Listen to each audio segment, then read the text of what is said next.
neuronales que nosotros utilizamos para oler compiten con los recursos neuronales que utilizamos para hablar. Por eso muchas veces nos resulta muy difícil poner nombre a un olor. Pero sobre todo, lo que a mí me llamaba la atención y se mencionaba en este estudio es que cuando hemos asociado el olor y el color, como es en este caso, las áreas del lenguaje se retiran. Es decir, que cuando nos acercamos a esa experiencia, todos nos hemos quedado callados en ese silencio que no es un silencio verbal, sino que se refiere al silencio del diálogo interior que espontáneamente genera el cerebro. Y eso también es muy interesante porque, fijaros, podemos utilizar los olores para acalmar ese diálogo interior que muchas veces nos resulta muy molesto. Esa loca de la casa a la que se refería Santa Teresa.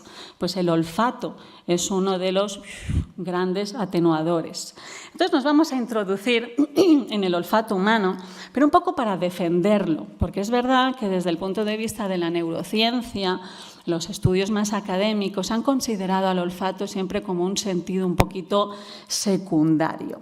Pero el año 2017 fue especialmente importante para los estudios del olfato. Se publicó este artículo que lo hizo el profesor McGann en la Universidad de Rutgers en Estados Unidos. Publicó un artículo en la revista Science donde se alertaba de que realmente teníamos infravalorado al olfato humano. ¿Y por qué? ¿De dónde venía todo esto? Pues en el siglo XIX, cuando la ciencia y los grandes investigadores de aquel momento empezaron a localizar funciones en el cerebro, entre otros, por ejemplo, Broca, que identifica las áreas del lenguaje. Fue una época fantástica, porque nos permitía saber, pues mira, esta área es la más importante para tal función. Fue fabuloso. Pero hubo un pequeño problema, y es que aquellos investigadores asociaban a más grande es más importante. La zona del cerebro que se encargaba del procesamiento olfativo es el bulbo olfativo, y el bulbo olfativo representa el 0,01% del volumen cerebral. Por tanto, ¿qué concluyeron los localizacionistas del momento, del siglo XIX? Si es tan pequeño, no es importante. Y en aquel momento, cuando se empezaba a estudiar la evolución del cerebro, pues sabéis que nuestro cerebro fue evolucionando y la última parte que se genera es la corteza frontal, lo que tenemos debajo de la frente, ¿no? Cuando la corteza frontal empieza a crecer en esa evolución tan lenta, obviamente empieza a esconder el bulbo olfativo. Conclusión del siglo XIX, el olfato humano se retira para que aumente el libre albedrío. Entonces allí pues, fue una época en la que, pues, por ejemplo, filósofos como Kant decían que el olfato era algo que despreciaba al ser humano. Aquí tenemos una imagen de un cerebro humano real para que quiero que situéis dónde están los bulbos olfativos, ¿no? Imaginaros, vemos al cerebro desde abajo, es como si pudiéramos meter los dedos en las cuencas de los ojos e irnos hacia donde está la nariz. Ahí hay unas estructuras que, como digo, son súper pequeñitas, pero muy importantes, que se llaman los bulbos olfativos. De todo tenemos dos, pero en neurociencia siempre hablamos en singular, ¿verdad? Así que diré a partir de ahora el bulbo olfativo, pero que sepamos que tenemos dos a ambos lados. Esta estructura, como digo, es muy pequeña. Lo que pasa es que se ha visto que, aunque es muy pequeña, tiene un número de neuronas equivalente al de otras especies, al de otros mamíferos. ¿Vale? Y esto pues, hacía que se empezase a considerar no es tanto el tamaño, sino el empaquetamiento neuronal, la cantidad de circuitos, la complejidad de esos circuitos, qué capacidad computacional tiene ese sistema que es tan pequeñito. Entonces, McGann, en este artículo, que como Science es una de las mejores revistas, pues se difundió muchísimo, hacía hincapié en no podemos despreciar ese sentido que es tan importante. No solo es importante porque tenga el número de neuronas bastante considerable, sino porque lo que nos iba a ir diciendo la neuroanatomía, el olfato estaba asociado tanto a la cognición como a la emoción. ¿Vale? Entonces, a partir de ahí, del año 2017, con este artículo, la comunidad científica empezó a tomar un poquito más de interés en el olfato. Se empezaron a hacer experimentos, sobre todo en la Universidad de California, donde se medían las capacidades olfativas del ser humano y se veía pues, que son bastante más de lo que nosotros consideramos. Pero en el mismo año se publicó un artículo que ya fue un poco pues, la guinda del pastel, y lo hizo la Universidad de Dresden. Os cuento esto para que nos situemos en el 2017 como uno de los años de mayor florecimiento del sistema olfativo y de la influencia de la respiración, que es lo que vamos a ir viendo.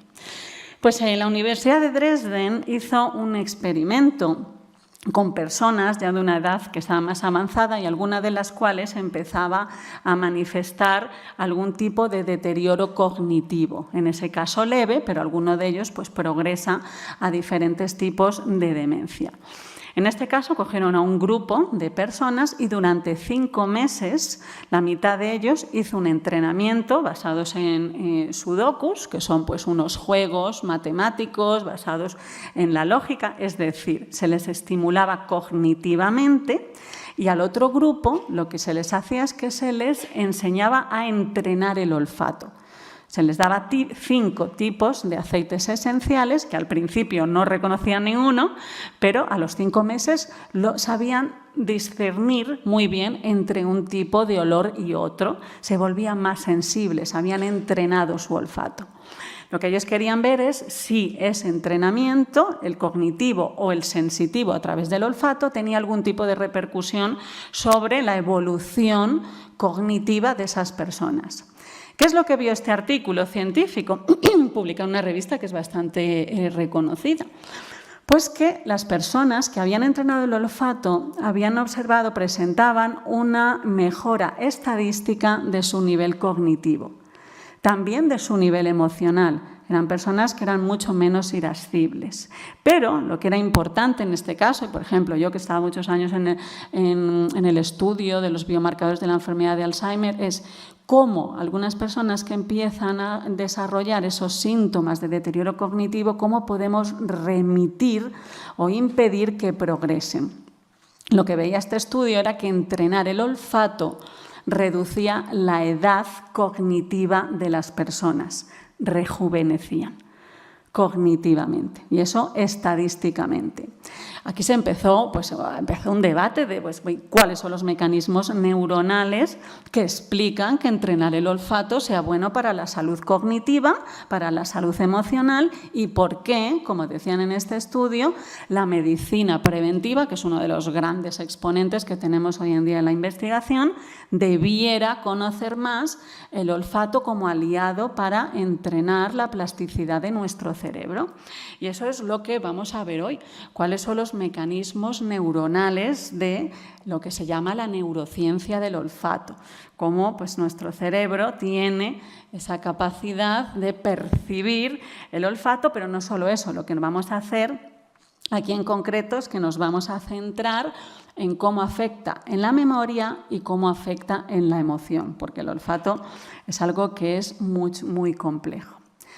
Para entender el olfato, lo primero que tenemos que hacer es irnos a la cara, y dentro de la cara a la nariz. Y nuestro gran alambique es la nariz, una parte de nuestro cuerpo que está absolutamente despreciada y que para nuestro cerebro es una de las partes más importantes del cuerpo.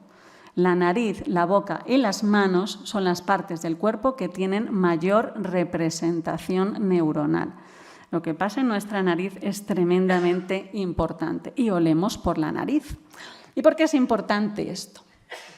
¿Cómo llega un olor? Cuando el aire contiene pues, algunas sustancias que tienen olores, entran por la nariz, nosotros inspiramos cuando queremos oler, esas sustancias impactan sobre unas vibrisas, unos bigotitos, unos cilios que cuelgan, que están suspendidos ahí en nuestro epitelio nasal, y cuando son estimulados porque llega el aire, convierten esa información en electricidad. Realmente esos vibrisas, estos pequeños filamentos que nosotros tenemos en la nariz, por eso es súper importante la microbiota nasal, la salud, la higiene de nuestra nariz, esas vibrisas recogen esa información y son prolongaciones de 100 millones de neuronas que traducen esa información al lenguaje que conoce el cuerpo, que es la electricidad. Una vez que esos pequeños bigotillos han cogido la información de lo que está en el aire, han sido estimulados cuando nosotros inspiramos por la nariz, a través del nervio, en este caso olfativo, se dirigen a lo que es la puerta de entrada del olfato a nuestro cerebro, que es el bulbo olfativo. Y aquí ya viene la primera diferencia, porque hace al olfato el sentido más especial. Todo el mundo en general, la percepción, todos los sentidos, la puerta que tiene nuestro cerebro al mundo es el tálamo. Es la parte del cerebro que recoge la información del mundo, excepto la del olfato, que tiene su propia puerta y que es el bulbo olfativo. Después, el bulbo olfativo, que se estimula, que como veis es súper pequeñito, como ya nos habían dicho los localicionistas en el siglo XIX, es tremendamente pequeño. Lo que pasa es que impacta sobre muchas áreas del cerebro, áreas tremendamente importantes, como vamos a ver. ¿Por qué digo que es tan importante la nariz? Porque cuando nosotros respiramos, inspiramos por la nariz, en la nariz tenemos dos filtros, que son filtros térmicos, es como dos pasillos de calor. Hay una capa, que es la capa amarilla, y otra capa siguiente, que es la capa roja. Su función es limpiar el aire que entra en nosotros. Lo prepara, lo calienta, lo humedece, lo limpia antes de que entre al cuerpo. Cuando inspiramos por la boca, todas esas propiedades se pierden y los patógenos que estén presentes en el aire impactan sobre diferentes estructuras que están en nuestra garganta y la inflaman. Y ahí ya tenemos respuesta inmune, Por eso, una de las funciones importantes de nuestra nariz es protegernos, ¿vale? La inspiración nasal. Una vez que la nariz, estas prolongaciones, los axones de estos 100 millones de neuronas han recogido esa información que estaba presente en el aire, se lo pasan al bulbo olfativo. Y desde allí, como veis, la información se difunde a muchas zonas del cerebro. Esto es muy importante, porque si nosotros oliésemos y ya está, la información se quedaría allí en diferentes núcleos. Es una información muy concreta, pero no. Esa información que nosotros recibimos por el olfato se distribuye a zonas que vamos a utilizar para la atención, para la percepción, para el aprendizaje, para las emociones, para la idea de autobiografía, es decir, zonas muy importantes en la jerarquía cerebral, ¿vale? Entonces vamos a ver dos formas, como os decía, dos procesos. ¿Por qué es importante para la memoria y por qué es importante para la emoción? ¿Por qué decimos que el olfato es el sentido más vinculado a la memoria? Cuando nosotros en neurociencia hablamos de memoria, siempre hablamos de la zona que es más importante del cerebro para la memoria, que es el hipocampo. Dentro del cerebro tenemos dos estructuras que se llaman hipocampo, se llaman así porque tienen forma de caballito de mar. Es una zona así, pues eso, como de espirales, donde hay neuronas colocadas que van un poco codificando la información del qué, del cuándo y del quién, y lo va guardando en sus circuitos. Pues de todos los sentidos, del visual, del táctil, de todos los sentidos que tenemos, el que tiene una conexión más fuerte con el hipocampo es el olfato. Por tanto, de todo lo que nosotros recibamos, si lo hemos recibido a través del olfato, el impacto sobre la memoria será mayor. Es decir, tiene más capacidad de traernos, de evocar recuerdos que cualquier otro sentido. Esto en la mayoría de nosotros. Cada vez que nosotros inspiramos, fijaros que cuando nosotros nos acercamos a oler algo, evidentemente inspiramos por la nariz, no lo hacemos por la boca. Cuando nosotros iniciamos ese proceso de la inspiración, a los 300 milisegundos, esa información, el cómo estamos respirando, ha llegado al hipocampo. Para que nosotros podamos recordar algo, el hipocampo, esa zona del cerebro vinculada a la memoria, tiene un conjunto de neuronas tremendamente denso que tienen que emitir descargas eléctricas a velocidades muy altas. Recordar algo es un proceso muy complejo para el cerebro. Entonces, yo me estoy recordando, imagínate, me acuerdo ahora de lo que he hecho esta mañana, mis neuronas empezarán a emitir descargas eléctricas en lo que se llama un ritmo gamma, 150 veces por segundo. Para que el cerebro pueda hacer algo tan complejo como eso, necesita que todas esas neuronas, estamos hablando de millones y millones de neuronas, estén emitiendo descargas exactamente a la vez. Eso es una coordinación enorme.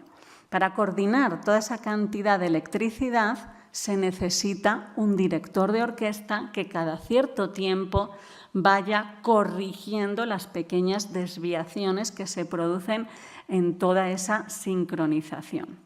¿Sabéis quién es ese director de orquesta que regula, que ordena, que alinea la actividad de las neuronas del hipocampo?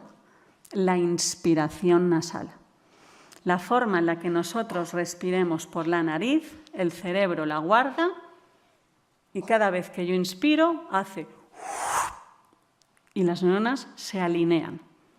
Vuelvo a inspirar, se alinean. Y esto es lo que se observa. Es muy bonito verlo en el laboratorio, porque vas viendo, ¿no?, con electrodos cómo las neuronas están disparando, se van desordenando de vez en cuando, llega la inspiración y hacen todas. Y tienen que responder alineadamente. Eso sucede si nosotros inspiramos por la nariz. Pero si además en esa inspiración se incluye un olor, la alineación es mucho más fuerte, porque la respiración se vuelve consciente. La gran parte de las respiraciones que hacemos es no consciente, pero si de repente olemos, ¡bum!, llevamos la atención al proceso respiratorio. Si además contiene un olor, las neuronas del hipocampo responderán con mayor intensidad. La inspiración y el olfato es uno de los marcapasos que necesita el hipocampo para coordinar la actividad electromagnética tan compleja que tiene. Pero fijaros lo que es la importancia de la nariz, la importancia del olfato. ¿Por qué la Universidad de Dresden decía que había que entrenar el olfato para prevenir demencia? ¿Por qué el olfato tenía que estar presente en la medicina preventiva? Si nosotros respiramos por la nariz, aquí veis que pone nose en inglés, si nosotros respiramos por la nariz, tenemos acceso, activamos zonas del cerebro importantes para la cognición y para la memoria.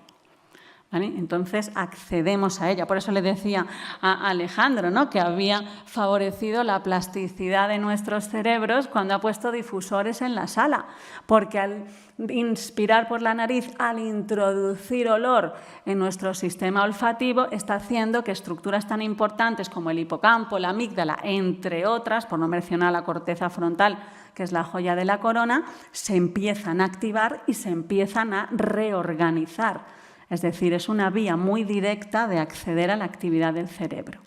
Sin embargo, como veis, cuando respiramos por la boca, y pone mouth en inglés, no se observan cosas, no veis cosas en rojo.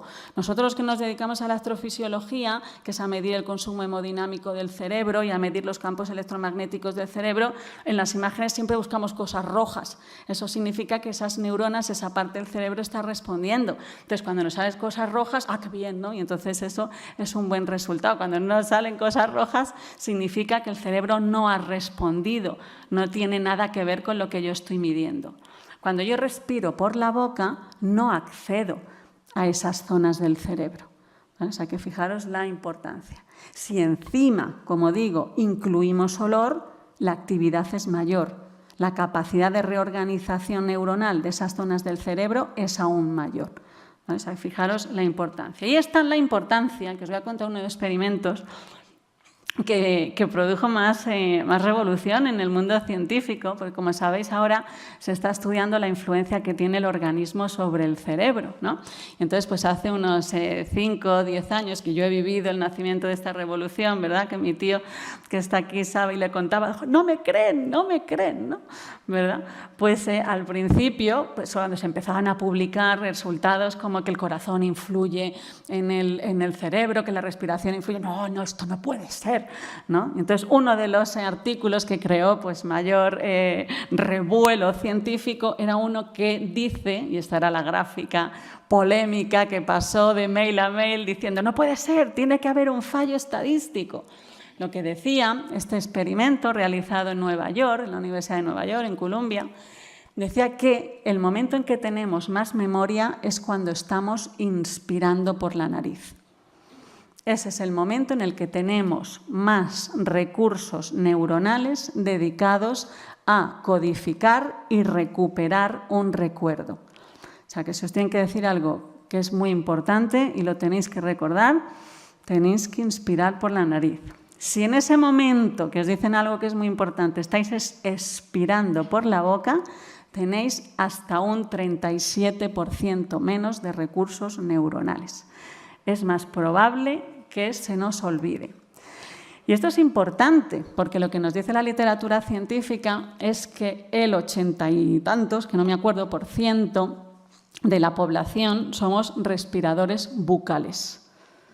La nariz no la utilizamos prácticamente para nada, ¿no? Y esto nosotros, como hemos hecho experimentos en la universidad, lo hemos medido. O sea, no conseguíamos sacar los niveles de presión del aire de lo bajos que eran. No estamos acostumbrados a respirar por la nariz y mucho menos a oler. Esto también se debe, es una adaptación, como dicen pues, en muchos estudios. Ahora las cosas no huelen, las personas ya no huelen, no huelen a perfumes, huelen a cosas, pero no son olores que nos permitan identificarnos unos a otros. Estamos excesivamente limpios y ahora mucho más. Hemos olvidado, ¿no? Pues cuando damos un paseo por la naturaleza, el acercarnos a olerlo, ¿no? Hemos olvidado ese sentido del olfato, pero sobre todo pues nos hemos olvidado de esa nariz a la que estamos pegados, ¿no? Como nos decía Quevedo. Entonces, cuando nosotros nos acostumbramos a inspirar por la nariz, si además contiene olor, estamos preveniendo a nuestros sistemas neuronales más involucrados en la memoria. ¿Vale? Por eso pertenece, es una de las formas de la medicina preventiva.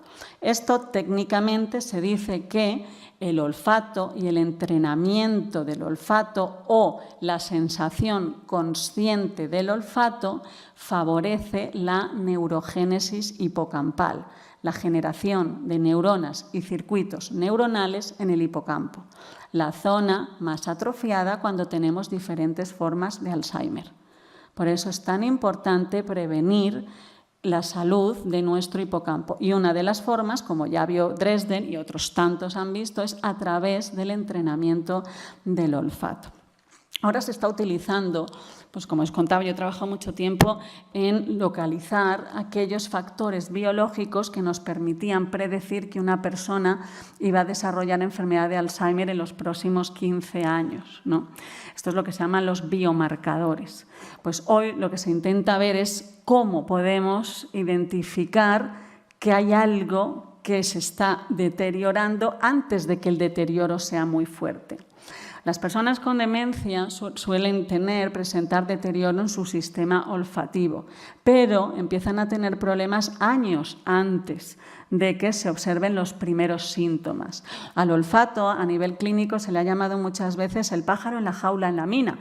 Sabéis que a veces se ponía un pájaro que cuando se empezaba a quedar así adormilado es que estaba viendo alguna fuga de algún gas que la persona no podía percibir conscientemente y que cuando ya lo percibía, pues posiblemente le dejaba inconsciente.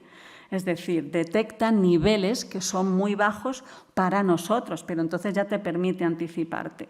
Hoy en día lo que se está estudiando es cómo poder observar la naturaleza, los mecanismos neuronales del bulbo olfativo para que nos ayude a predecir lo que se está preparando muy lentamente. Cuando el hipocampo ya se deteriora, ya es tarde. pero el sistema olfativo lleva años de adelanto. Por eso es un biomarcador que es tan importante. Así que hemos visto que el olfato está muy vinculado a la memoria porque tiene una conexión muy estrecha con el hipocampo y porque permite la coordinación de todos los circuitos neuronales que están en el hipocampo, área absolutamente fundamental para la memoria. Pero otro factor importante del sistema olfativo es la emoción. Yo veía a una mamá con su hijo. ¿Por qué? Porque el sistema olfativo es tremendamente importante en el neurodesarrollo y durante el embarazo. El bebé, como sabéis, pues fijaros lo que os acabo de contar, el sistema olfativo está plenamente relacionado con el hipocampo. Cuando el bebé nace busca el olor de su madre no solo para reconocerla, no solo por la sensación que genera, es también un mecanismo que favorece el neurodesarrollo de áreas tan importantes como el hipocampo. Lo que se ha visto, se ha estudiado, es que el bebé, el bulbo olfativo, es una de las zonas que ya nace bastante madura, pero que está constantemente activada buscando olores que permita al cerebro probar o reforzar las vías anatómicas. El olfato es muy importante, pero también hay olfato prenatal. Se ha visto que los perfumes, las cremas que utiliza la madre durante el embarazo van a ser los olores que luego el niño va a buscar o que van a ser sus favoritos una vez que ya ha nacido. O sea que fijaros la importancia que tiene. Luego además el olfato, pues cuando el niño está tomando el pecho, cuando está mamando, no solo es un proceso de alimentación, es uno de los procesos de mayor activación del bulbo olfativo. Y, por tanto, uno de los procesos de mayor neurogénesis hipocampal en el neurodesarrollo. O sea que, fijaros, yo lo que veía aquí pues era eso, ese proceso entre esa unión olfativa tan importante entre la madre y el hijo. ¿Y por qué es importante el olfato para las emociones? Fijaros que cuando nosotros identificamos un olor, lo hacemos siempre desde una emoción. Nuestro cerebro no dice huele bien, huele mal, sino qué bien huele o qué mal huele. Es decir, enseguida asocia un sentimiento, asocia una sensación. El olfato, como decíamos, compite con los sistemas del lenguaje. El olfato no cataloga, que solo hace otros sentidos. No dice esto mal, esto bien y ya está. Siempre, siempre, siempre le da un baño emocional y despierta, evoca en nosotros una emoción, que puede ser más fuerte, que puede ser más suave, eso ya depende, pero siempre va a activar a una de las grandes zonas de nuestro cerebro, que es la amígdala. Dentro de las estructuras más profundas de nuestro cerebro, es decir, no en la corteza, que es la parte más consciente, en el interior de nuestro cerebro hay una almendra, porque es del tamaño de una almendra, la forma de una almendra, y por eso se llama así, la amígdala. Amígdalas, que de todo tenemos dos. La amígdala es la zona del cerebro más involucrada en la emoción. Es la que se activa cuando yo siento una emoción positiva, negativa o neutra. No hay nada que le deje indiferente. Hay veces que genera más emoción y hay veces que genera una emoción pues, más leve. Y la amígdala es importante porque está muy relacionada con el aprendizaje. Nosotros aprendemos algo mejor si pues estamos motivados, si nos genera un interés, si la sensación es agradable. La amígdala tiene la capacidad de fortalecer, animar, activar al hipocampo, que es esa zona de la memoria, pero también tiene la capacidad de inhibir, bloquear a los sistemas de memoria y de atención. Si algo no nos gusta, la amígdala dice, esto a mí no me gusta, desactiva a la corteza frontal y al hipocampo. Entonces yo no me acuerdo de lo que me han dicho, no le presto atención. O sea, la motivación, la emoción es absolutamente imprescindible. No se puede sacar del circuito del aprendizaje. Y fijaros también lo importante que es el olor. Ha habido experimentos que nos demuestran que los niños que aprenden en entornos, en una clase, por ejemplo, en la que no hay un olor agradable, su rendimiento cognitivo intelectual es más bajo. Hay otros experimentos que nos cuentan que cuando reconocemos ese olor como desagradable, recuperamos esa emoción. ¿Cómo se hizo este experimento? Que es muy curioso. Cogieron a un grupo de niños, pero tiene bastantes implicaciones, como veréis. Cogieron a un grupo de niños, entonces les pusieron a desarrollar una tarea que era bastante difícil, mucho más difícil de lo que ellos podían desarrollar. Entonces les generaba una sensación de frustración. En esa habitación pusieron un perfume en concreto, que no olía ni muy bien ni muy mal. Era un perfume, no catalogado como agradable o desagradable, simplemente un olor. Y los niños vivieron ahí una situación que era estresante. Cogieron a esos niños y dividieron ese grupo en 3. Y entonces, a unos niños los llevaron a una habitación donde no había olor. A otros los llevaron a una habitación donde había un olor que era diferente. Y a otros los llevaron a una habitación con el mismo olor. En aquellas habitaciones iban a desarrollar una tarea que era bastante más fácil. Por tanto, los niños que se van a la habitación que no huele nada o que huele a un olor diferente, pues ejecutan mejor la tarea porque era bastante más sencilla. Los niños que se van a una habitación que tiene el olor que tenía donde habían vivido esa situación estresante, no ejecutaban bien esa tarea. Algo que tendrían que saber hacerlo, fallan. ¿Por qué? Porque su cerebro, al reconocer el olor, ha asociado, ha evocado los circuitos neuronales que tenía cuando sucedió aquel olor.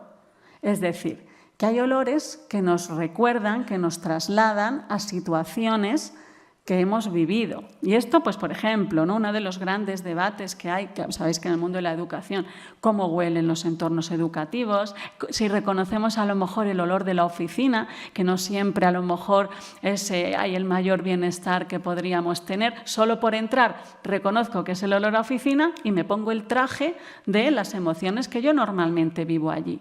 Es decir, cuidar el entorno, que esto ya lo decía Hipócrates, ¿vale? Que es uno de los padres de nuestra medicina científica. Nos vamos a la Grecia clásica. Uno de los 5 factores que él establecía en lo que es el estilo de vida, que nosotros hemos traducido como dieta, pero que no es solo la dieta de alimentación, sino en todo el estilo de vida, él decía, hay que tener mucho cuidado con el entorno, pero especialmente cómo huelen los entornos. ¿Vale? Y entonces él tenía diferentes historias donde le contaba a los pacientes la importancia de cuidar el ambiente, porque él decía que el peor paciente él era aquel que era obediente. Un paciente no tiene que ser obediente, tiene que comprender por qué tiene que hacer algo, ¿no?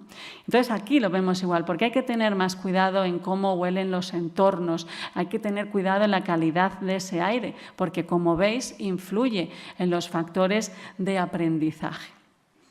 Pero, sobre todo, hay uno de los resultados que ha sido más interesante en la influencia que tiene el sistema olfativo sobre las emociones, y es que así como hemos dicho que cuando tenemos un bulbo olfativo que está reforzado, que tenemos unos buenos circuitos neuronales porque hemos entrenado, pues el bulbo olfativo, cuanto mayor es el bulbo olfativo, mejor es la salud de mi hipocampo, a más en el bulbo olfativo.